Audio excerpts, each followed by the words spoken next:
All right. Good morning, everyone, and thank you so much for joining us today. Yesterday, we finished off talking about the 7 reasons as to why the Torah does not discuss reward or punishment in Olam Haba. Now, that whole bit had to do with the 6th category of Bitachon, right? If you remember, we started off Perek Dalet. We started talking about the 7 categories into which we're supposed to rely on Bitachon. We're supposed to have Bitachon. And the 6th category was talking about reward for mitzvahs. And that's where the whole chapter got involved. And we're talking about the 7 different areas of 7 different reasons as to why Bitachon, but why reward is not discussed for Olam Haba in the Torah. Now, we're moving on to the 7th category, the final category to which Bitachon applies. And that is the supreme goodness of the world to come. Now, you're going to see, I'm going to preface this a bit, you're going to see, we're going to discuss a little bit, and we're going to touch on something that we spoke about over the last 2 weeks when we were talking about the 7 different categories, 7 different reasons as to why the Torah doesn't discuss reward in Olam Haba. But the Rav Av, if you're going to stay patient for a minute, Rav Av is going to explain the difference between what we spoke about and what the difference is in this final 7th category of where Bitachon applies. Now, the 7th category to which Bitachon applies, which is the supreme goodness of the world to come, Olam Haba. We now present the explanation of how Bitachon applies regarding the 7th category.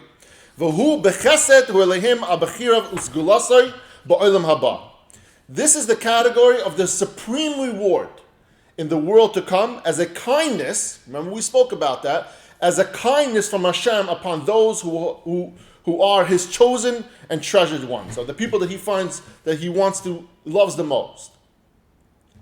And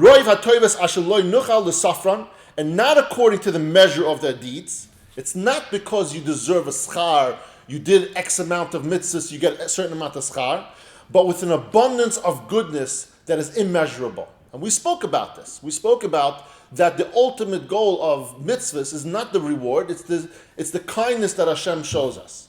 Right? The fact that Hashem gives us such reward is very clear, and He's going to explain a little bit later on the next page. You're going to see, we're going to talk about the different psukim where He brings proof that Hashem discussed that Hashem has this love, and that's the reward system. And one who is prepared to serve Hashem and on the degree of self-sacrifice, really giving himself up, as this described, he may be confident that Hashem will grant him this immeasurable goodness. This is Bitachon that Rav Av will now clarify. Now, it sounds very, very similar to what we spoke over the last week or two when it came to talking about that we do the mitzvahs and the reward is that we have the love and kindness from Hashem. But he explains over here that's a little bit different. The difference between the 6th and 7th categories is as follows.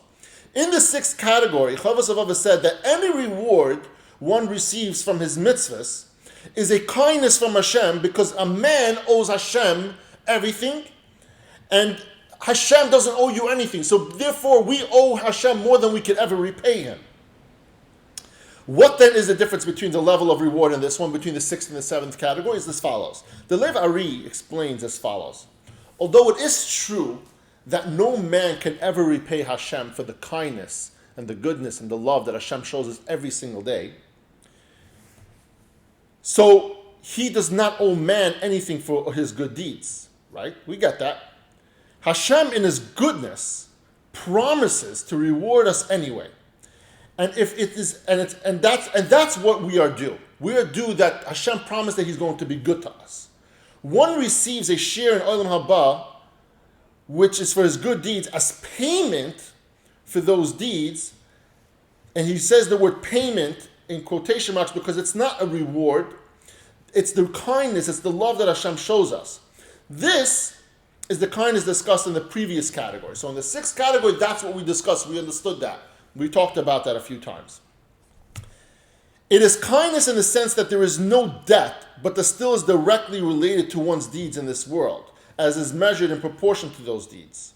So over there he says because there's a kindness involved in it, Obviously, we're not talking about your debt that you owe to Hashem, because there you can't repay Him. You can't repay Hashem for all the goodness. At the very least, we spoke, at the very best, we could only break even. And so it's not talking about that. The seventh category of Bitachon differs. How? His, however, deals with a sheer in Olam Haba that is not measured according to one's actions, but is purely a gift of love. If a person dedicates himself completely and wholeheartedly to serving Hashem and loving Him, as described below, when we talk about this, he becomes beloved to Hashem, and Hashem therefore grants him an immeasurable portion in the world to come as a gracious kindness. It's different because Olam Haba has two different levels according to what he's saying over here. There's Olam Haba. But then when we talk about the madregos, the getting close to Hashem, with Moshe Rabbeinu, Aaron HaKohen, and to get right next to Kisei HaKavod, that is a different merit. And that's what he talks about in the seventh category. So we'll continue over here a little bit further. So we go back into here, we're on page 220. For those who are following along, if you're driving, please just pay attention, listen. Shaar Habitachon Elokim Bai. The appropriate manner of relying on Hashem regarding this special reward that we just spoke about is sheyistasek basibas hamigiyos osoi el madregas hachasidim. That first thing you got to do is you got to get yourself engaged in the means of spiritual growth to be close to Hashem, that can bring them to levels of the Hasidim, the people who do everything l'shem shemayim and everything because they want to have a better chelik in Olam Haba. Who are worthy of receiving this special reward from Hashem, His kindness.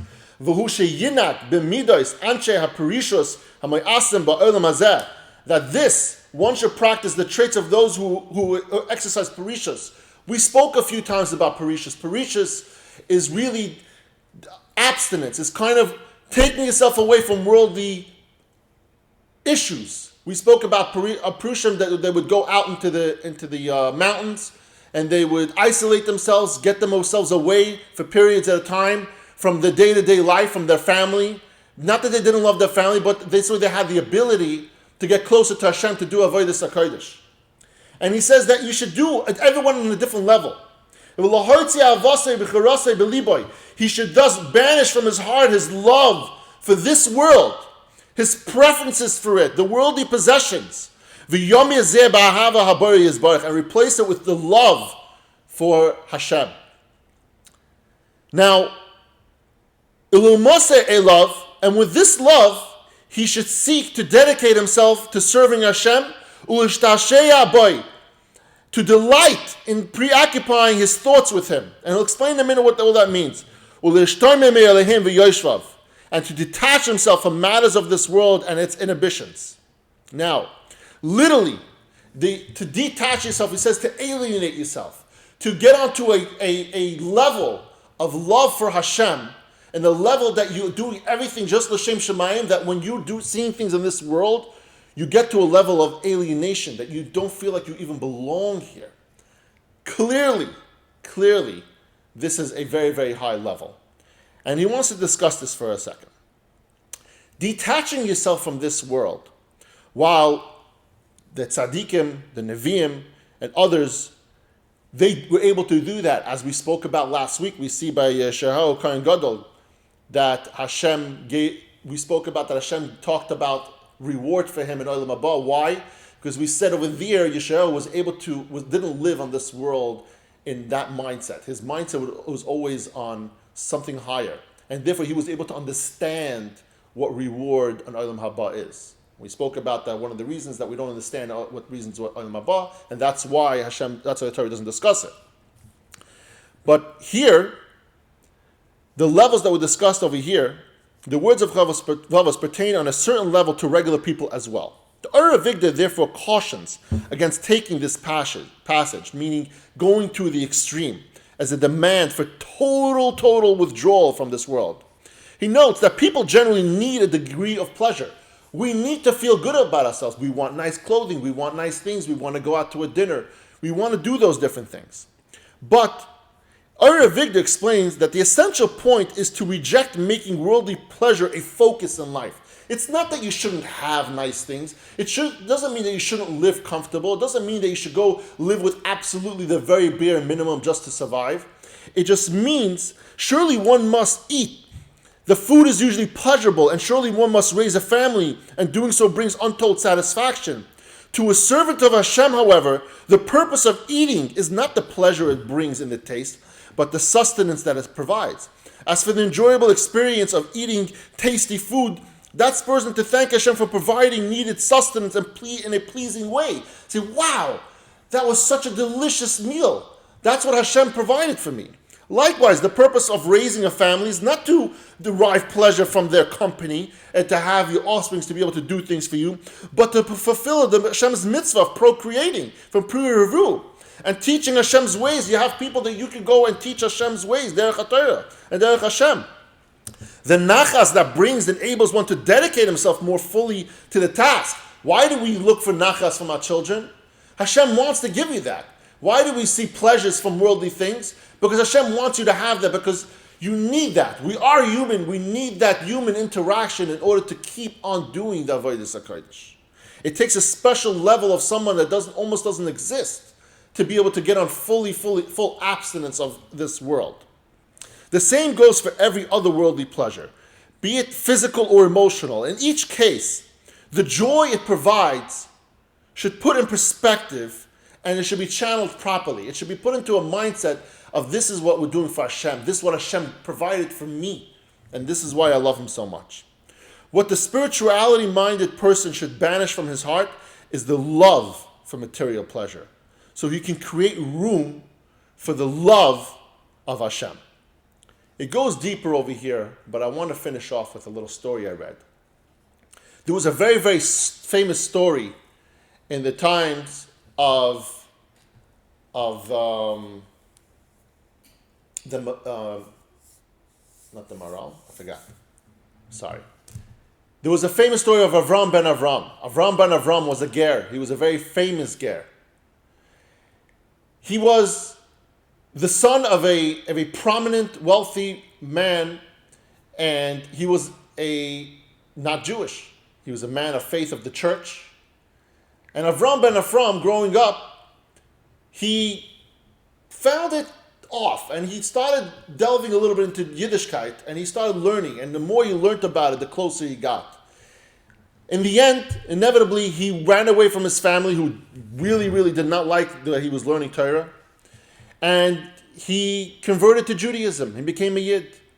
A couple of months after he converted, he found himself in Beis Medrash, and he was learning.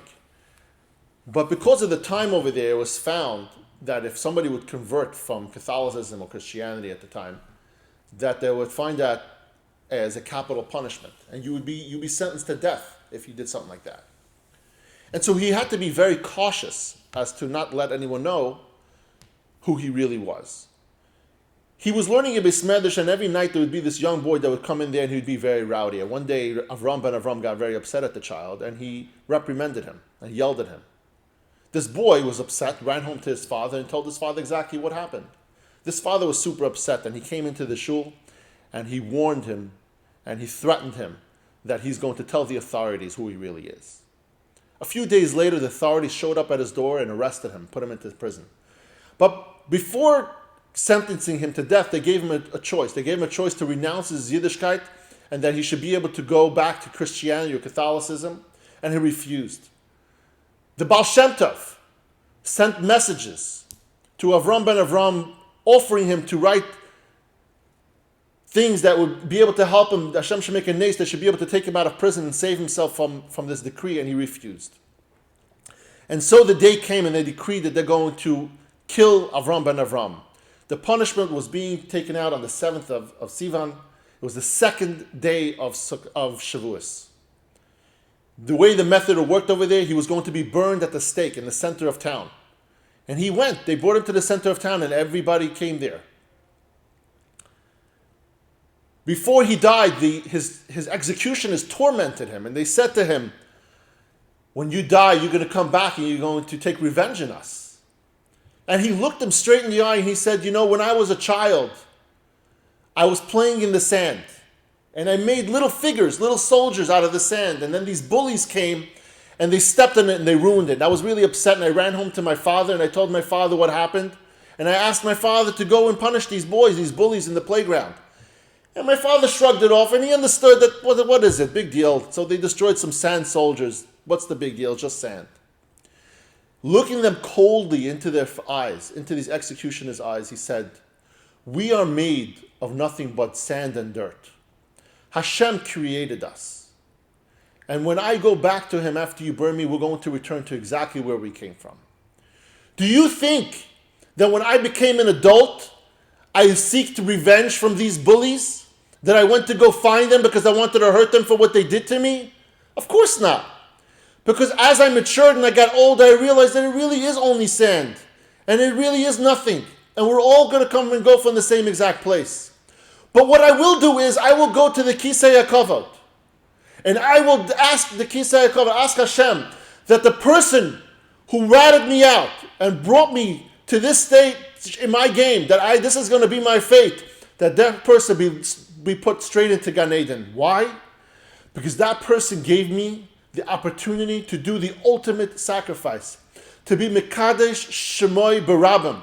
And that is something that what gives you the highest level of Olam Haba is when you sacrifice on the Shem Shemayim and Barabim in front of 10 or more people, 10 or more Yidden, and you bring that ultimate bracha that you're doing this, the Shem Shemayim, and every Yid over there, when they heard him say that bracha that he's doing the Shem Shemayim, they all said Amen.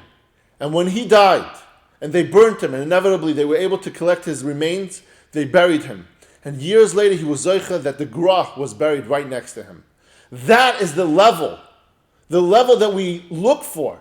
And when we come to reward in Olam Haba, is not the zechusim, not for the mitzvahs that we've done, but because we want to get close to Hashem. And that is what we yearn to do. And obviously, everyone has to do it on their own level. And it's difficult. But the more we practice to become happy and love for Hashem, the more it replaces the love for other things in this world that we have. Thank you everyone for joining me today, and I love each and one of you.